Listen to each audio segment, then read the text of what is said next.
Selamat datang di channel Alur Donghua.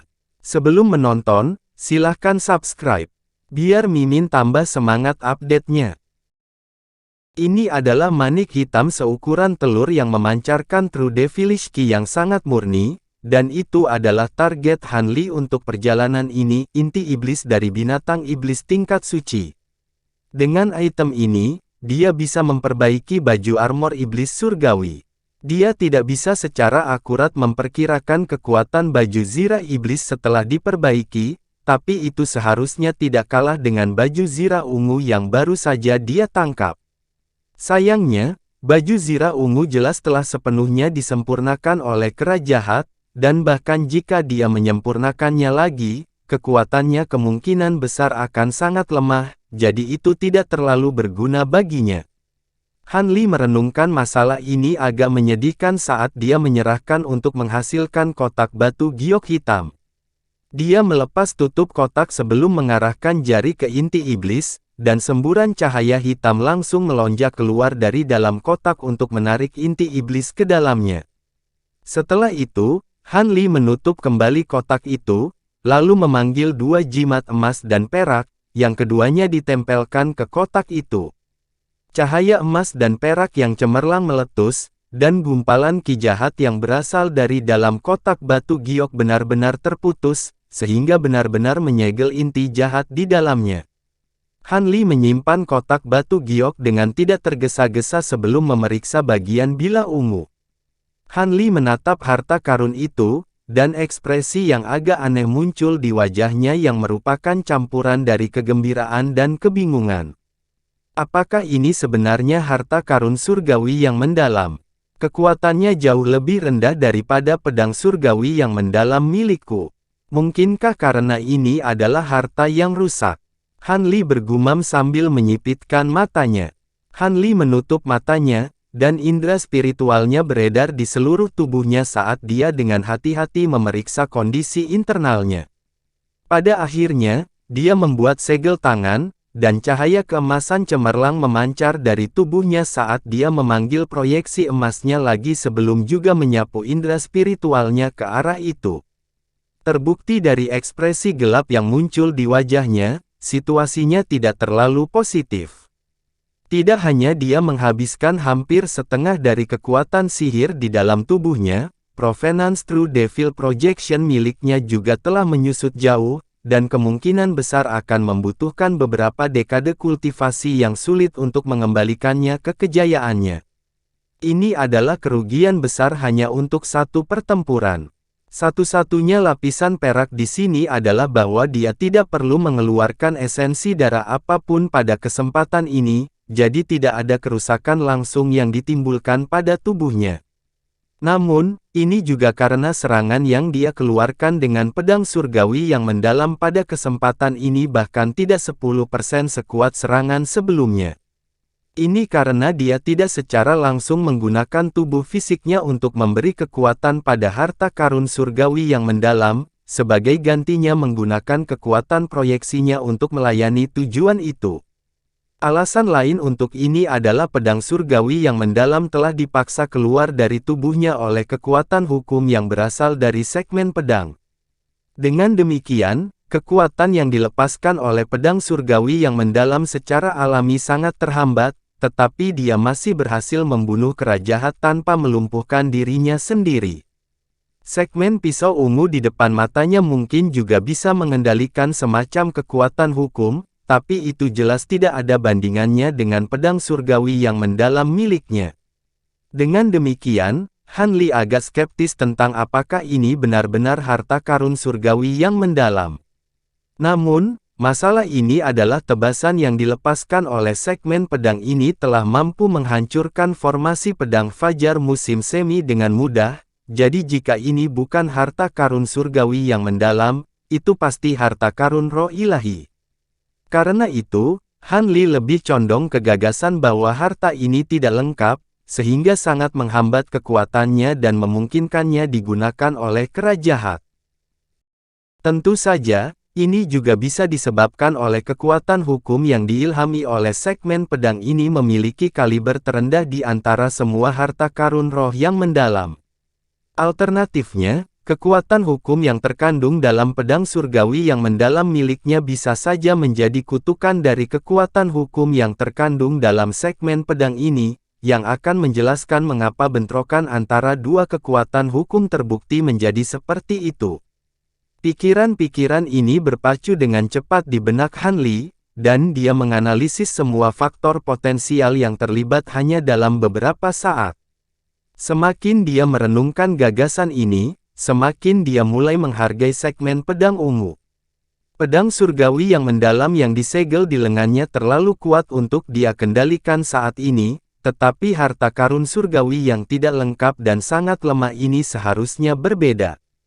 Kalau tidak, bagaimana kera iblis dapat menggunakan harta karun itu bahkan setelah kehilangan tubuh fisiknya dan basis kultivasinya turun ke sekitar level Han Li? Dengan mengingat hal itu, Han Li menarik napas dalam-dalam untuk menekan kegembiraan di hatinya sebelum mengangkat tangan.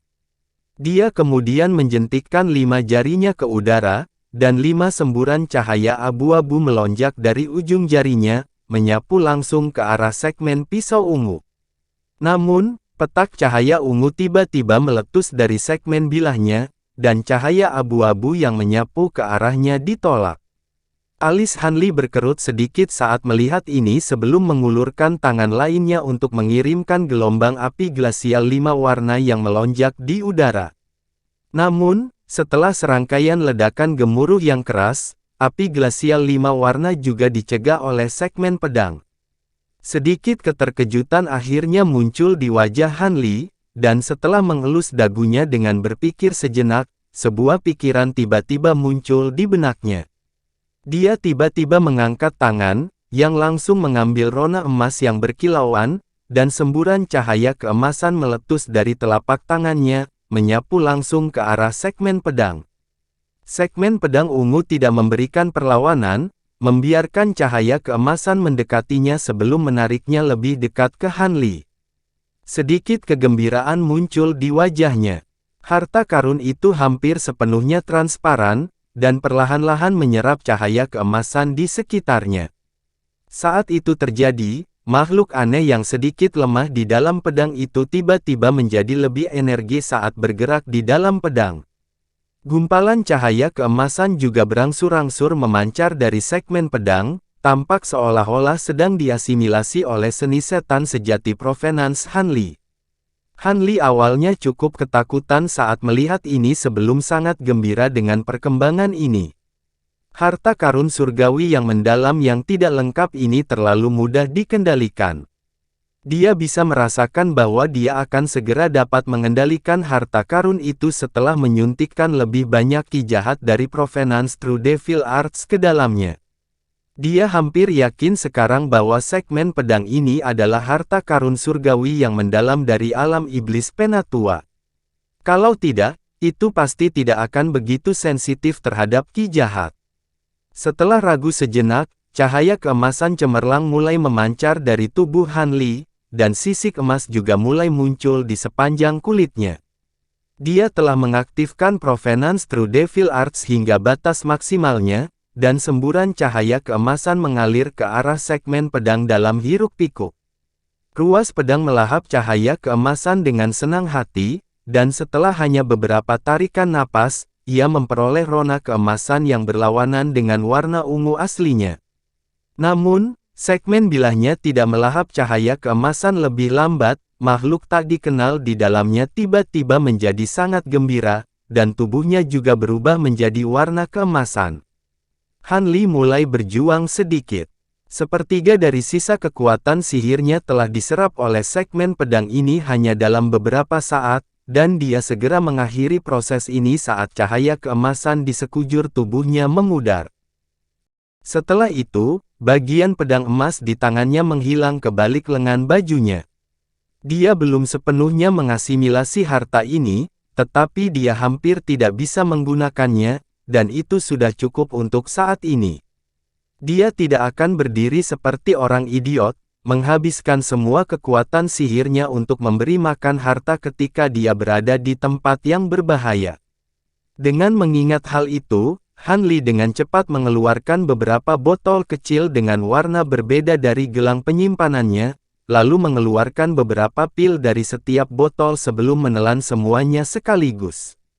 Semua pil pengisian kekuatan sihir yang bekerja cepat, dan meskipun tidak dapat segera membantunya pulih ke kondisi puncaknya, tapi masih lebih baik.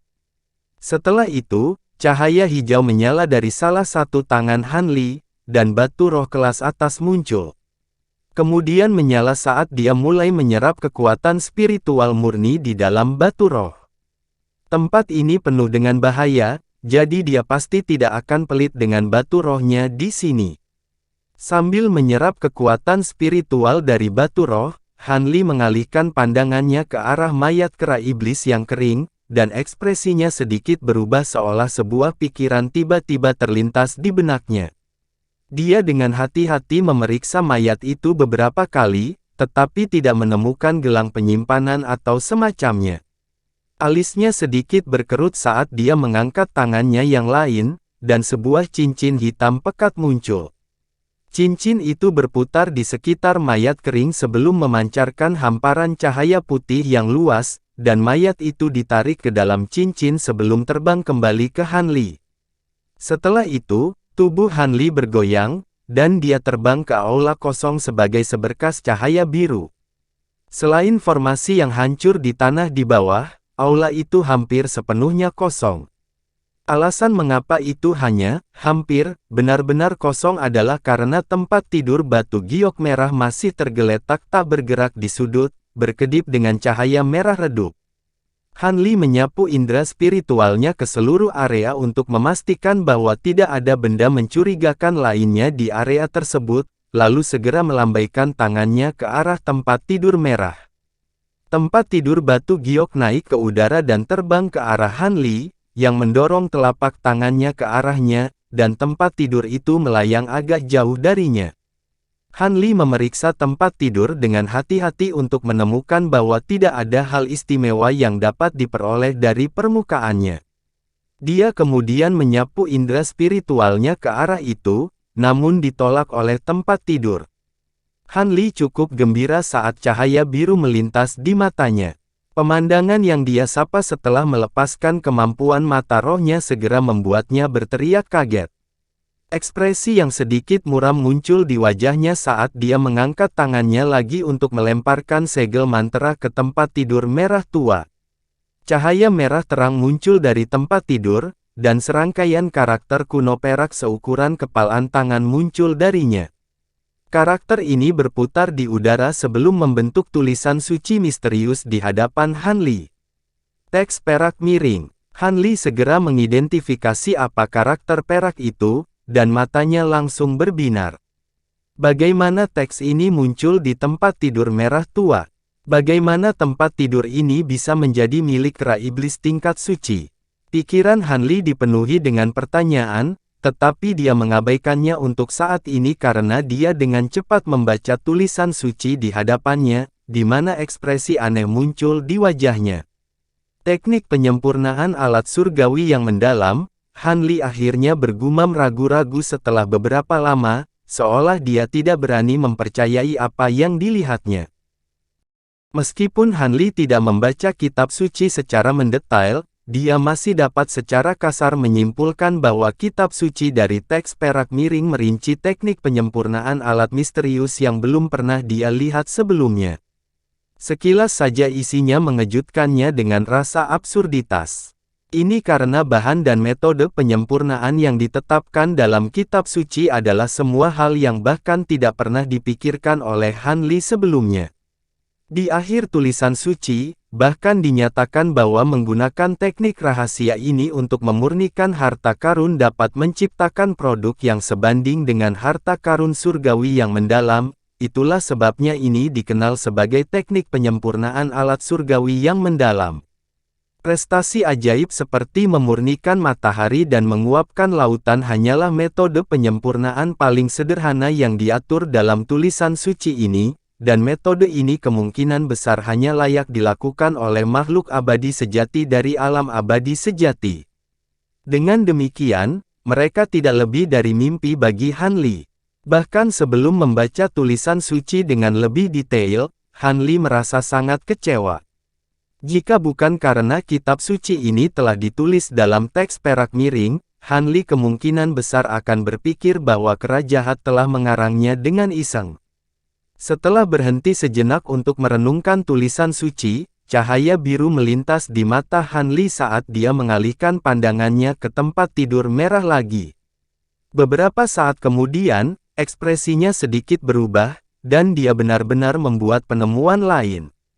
Tiba-tiba, tubuhnya kabur, dan muncul di udara di atas tempat tidur. Dia kemudian merentangkan jarinya dan menepuk tempat tidur merah dengan satu tangan. Ledakan gemuruh yang keras terdengar saat busur tipis emas yang tak terhitung jumlahnya meletus dari jari-jarinya, membentuk jaring emas besar yang menutupi seluruh tempat tidur di dalamnya. Rune perak semua mundur seolah-olah mereka telah menemukan kutukan dari keberadaan mereka, dan langsung menghilang tanpa jejak. Di hadapan serangan ganas dari busur emas petir, tempat tidur merah itu benar-benar hancur, dan semburan darah yang menyebabkan muntah Qi langsung melayang di udara. Han Li mengangkat alis saat dia menyatukan jari-jarinya, dan jaring petir segera ditarik. Petir emas menyala, dan Qi darah di bawah benar-benar diberantas. Setelah itu, lencana batu giok putih seukuran telapak tangan terungkap, dan ada rune perak yang berkedip tidak menentu di atasnya. Han Li tidak terlalu terkejut melihat ini, tetapi alisnya berkerut saat dia merenung, ini benar-benar salah satu halaman luar. Sepertinya benda ini benar-benar asli, tetapi halaman dari Golden Jade Tome seharusnya hanya ditemukan di wilayah manusia dan iblis, bagaimana itu bisa jatuh ke alam iblis Penatua dan ke tangan Kerajahat ini? Ini adalah halaman ketiga dari Golden Jade Tome yang diperoleh Han Li, tapi sayangnya, isinya sama sekali tidak berguna baginya seperti saat ini.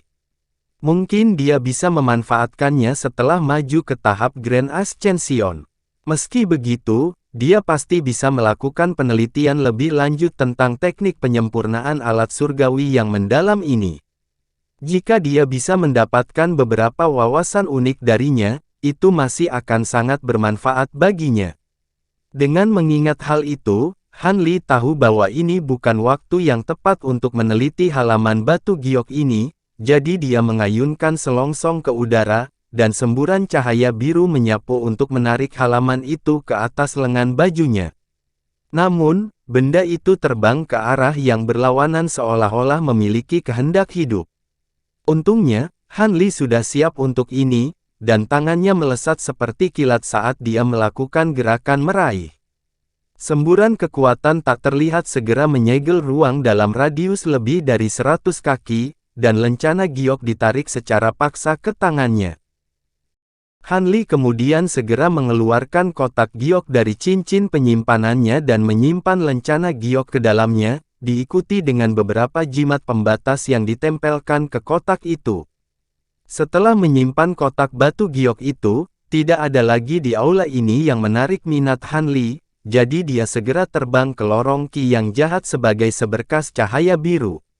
Selama penerbangannya, dia memanggil batu roh atribut kayu kelas atas lainnya, memegang satu di masing-masing tangan saat dia menyerap kekuatan spiritual dari keduanya sekaligus. Pada saat yang sama, pil yang dia minum sebelumnya juga mulai berpengaruh, dan gumpalan Qi spiritual murni melonjak ke seluruh tubuhnya sebelum perlahan diserap oleh meridiannya. Dia saat ini terbang menuju lokasi di mana dia bisa merasakan kumbang pemakan emasnya. Disitulah letak tujuan sejati Xian-Xian. Dia tidak tahu apa yang dia rencanakan, tetapi itu pasti sesuatu yang cukup besar baginya untuk bersedia mengambil risiko sebesar itu. Sekarang Han Li telah menyelesaikan tujuannya untuk perjalanan ini, dia tidak lagi ragu, dan dia sangat tertarik untuk melihat apa yang sedang dilakukan Xian-Xian. Pertarungannya dengan Kerajahat sangat berbahaya, tapi sebenarnya tidak butuh waktu lama. Sementara itu, kumbang pemakan emas yang dia kirim untuk melacak Xiao Xiao telah berhenti di lokasi tertentu, jadi cukup jelas bahwa Xian-Xian masih belum selesai dengan apa yang dia lakukan. sehingga menjadikan ini waktu yang tepat untuk pergi dan memberinya kunjungan kejutan. Dia telah menghabiskan banyak kekuatan sihirnya, dan proyeksinya juga menyusut hampir setengah dari ukuran aslinya, tetapi basis kultivasi Xian-Xian yang rendah cukup meyakinkannya. Kalau tidak, jika dia menghadapi makhluk dengan tingkat kekuatan yang sama dalam kondisinya saat ini, dia kemungkinan besar akan menyelinap pergi dan berpotensi melukainya. Han Li terbang melalui lorong dengan sangat cepat, namun di tengah jalan menuju tujuannya, ledakan yang menghancurkan bumi tiba-tiba terdengar di dalam perut seluruh gunung raksasa. Ki jahat di seluruh lorong tiba-tiba mulai bergolak dan jatuh dengan keras dengan cara yang tak terkendali, dan ledakan keras terdengar di dalam ki hitam di tengah hembusan angin kencang. Bilah bahan angin hitam pekat yang tak terhitung jumlahnya sebelum terbang ke seluruh lorong, dan Han Li cukup terkejut dengan perkembangan ini, tetapi dia hanya menggulung lengan baju dan menyulap lapisan cahaya abu-abu di sekujur tubuhnya. Bila angin tampaknya cukup ganas dan merusak, tetapi menghilang begitu bersentuhan dengan penghalang cahaya yang menyatu dengan esensi ilahi di sekitar tubuhnya. Alis Han Li berkerut sedikit, dan dia hanya mencoba memahami apa yang terjadi ketika raungan aneh tiba-tiba meletus seperti guntur yang menggelegar tepat di samping telinganya. Begitu dia mendengar suara ini, semua kekuatan sihir di dalam tubuhnya membeku dan berhenti mengindahkan perintahnya. Setelah itu, cahaya abu-abu di sekitar tubuhnya menghilang, dan dia jatuh lurus ke bawah, bila angin menabrak tubuhnya dari segala arah di dalam lorong dalam hujan deras. Jika dia adalah seorang kultivator manusia normal, dia akan langsung dipotong menjadi daging cincang. Namun, tubuhnya sudah tidak kalah kuat dari monster iblis tahap integrasi tubuh, jadi dia tetap tidak terluka sama sekali dalam menghadapi serangan ini. Meski begitu, Han Li dilanda rasa marah saat dia buru-buru mengaktifkan teknik pengembangan hebatnya, mengirimkan sensasi dingin yang beredar di seluruh meridiannya. Dengan demikian, kekuatan spiritual di dalam tubuhnya kembali normal, dan dia naik ke udara sebagai seberkas cahaya biru lagi. Tepat pada saat ini, tanah di bawah di seluruh lorong tempat dia berada tiba-tiba hancur, dan guntur yang keras terdengar ketika busur petir hitam pekat yang tak terhitung jumlahnya melonjak. Ki jahat dan dinding batu lainnya dari lorong semuanya segera hancur setelah melakukan kontak dengan busur petir ini, dan hati Han Li tersentak kaget saat menyimpan batu roh di tangannya. Setelah itu, dia membuat segel tangan, dan satu set jubah petir emas dan perak muncul di sekujur tubuhnya mengikuti gemuruh guntur lainnya. Busur petir hitam menjebaknya dalam jaring raksasa, tetapi dia tetap tidak terluka sama sekali, aman dan terlindungi dalam jubah petirnya. Setelah serangkaian guntur bergema yang tak terhitung jumlahnya meletus dari bawah tanah, seluruh lorong ki yang jahat runtuh di tengah kilatan petir hitam yang dahsyat. Batuan besar yang tak terhitung jumlahnya jatuh dari atas, dan terlepas dari kekuatan Han Li, dia masih hancur di bawah batu besar yang tak terhitung jumlahnya karena dia benar-benar lengah. Pada akhirnya, dia dikubur jauh ke dalam tanah, dimakamkan di penjara berbatu. Sementara itu, seluruh puncak gunung runtuh dengan cepat, seolah-olah tangan raksasa yang tak terlihat telah meletakkan dirinya di atas gunung, lalu jatuh ke bawah, itu dengan kekuatan yang menghancurkan. Semburan ki jahat hitam juga keluar dari celah di permukaan gunung, dan semuanya mencoba menembus ke segala arah dengan sekuat tenaga.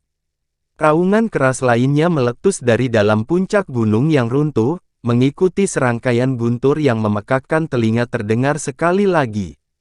Selusin kilatan petir hitam pekat keluar dari gunung yang runtuh sebelum memanjang hingga lebih dari 1000 kaki panjangnya sambil berayun liar di udara.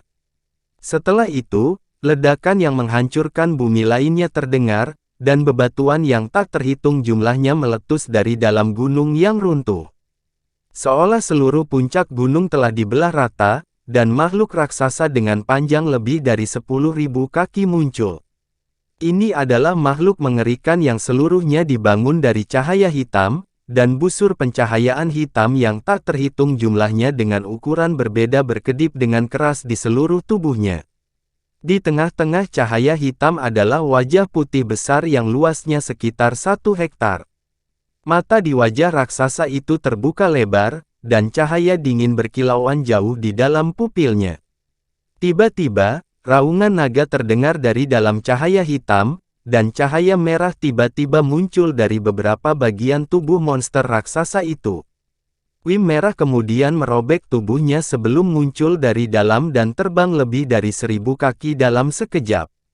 Di sana, cahaya merah memudar untuk mengungkapkan seorang pria dalam setelan baju besi perak yang penuh dengan paku merah tajam. Pada saat ini, ekspresi dingin telah menghilang dari matanya, dan wajahnya tidak hanya menjadi sangat pucat, tetapi juga dipenuhi dengan amarah yang hebat. Pada saat yang sama, dentuman tumpul terdengar dari tubuh monster raksasa itu, diikuti oleh makhluk lain berukuran beberapa ribu kaki yang meletus dari dalam. Hembusan angin biru yang ganas melonjak di udara untuk membentuk proyeksi Kirin yang berukuran lebih dari 1000 kaki, dan wajah besar itu mengeluarkan suara gemuruh. Petir hitam paling tebal yang menonjol dari tubuhnya kemudian jatuh seperti pisau raksasa di tengah guntur yang keras, tetapi proyeksi besar Kirin hanya melintas sebelum menghilang seperti angin yang tak terlihat. Detik berikutnya, angin biru melonjak di udara lebih dari 1000 kaki jauhnya, dan proyeksi Kirin muncul kembali dalam sekejap. Setelah itu, cahaya spiritual yang cemerlang memancar dari tubuhnya, dan menyusut secara drastis menjadi hanya beberapa puluh kaki, di mana ia menjadi jauh lebih besar. Kristal yang berkilauan telah muncul di glabela biru langit Kirin. Pada saat yang sama, matanya juga dipenuhi dengan kemarahan.